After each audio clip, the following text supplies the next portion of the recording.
La Révolution française est un événement très important dans l'histoire de France. C'est le passage de la monarchie à la démocratie.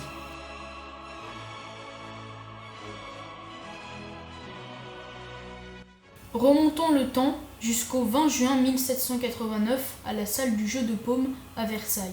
Afin de résoudre la grave crise financière que traverse son gouvernement, Louis XVI convoque au printemps 1789 les États généraux, c'est-à-dire la réunion des trois ordres, clergé, noblesse et tiers-État. Les députés du tiers-État espèrent des réformes. Rapidement déçus, ils refusent de se soumettre au pouvoir royal. Au matin du 14 juillet, des artisans et des commerçants se rendent à l'hôtel des Invalides en quête d'armes. Le gouverneur cède aux émeutiers et ouvre les portes.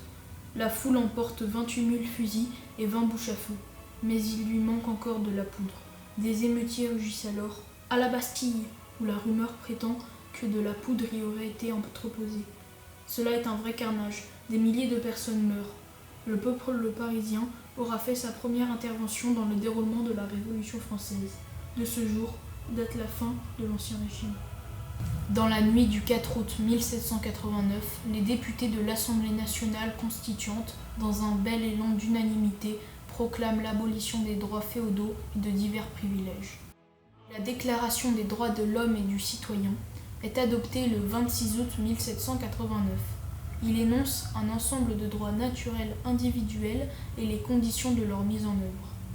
La fuite manquée de Varennes est un événement connu de la Révolution française, au cours duquel le roi de France Louis XVI, sa femme Marie-Antoinette et leur famille tentèrent de s'échapper de Paris et essayer de rejoindre le bastion royaliste de Montmédy, à partir duquel le roi espérait lancer une contre-révolution. La journée du 10 août 1792 est, après le 14 juillet 1789, l'une des journées les plus décisives de la Révolution française, au point que certains historiens la qualifient de seconde révolution. La préparation de cette journée est organisée et menée par la commune insurrectionnelle de Paris et par les sections parisiennes. Après plusieurs assauts, le peuple prend le palais des Tuileries, siège du pouvoir exécutif. C'est aussi la première fois depuis le début de la Révolution qu'une journée révolutionnaire est dirigée également contre l'Assemblée. La Première République est le régime politique fondé par la Révolution et ayant dirigé la France du 21 septembre 1792 au 18 mai 1804.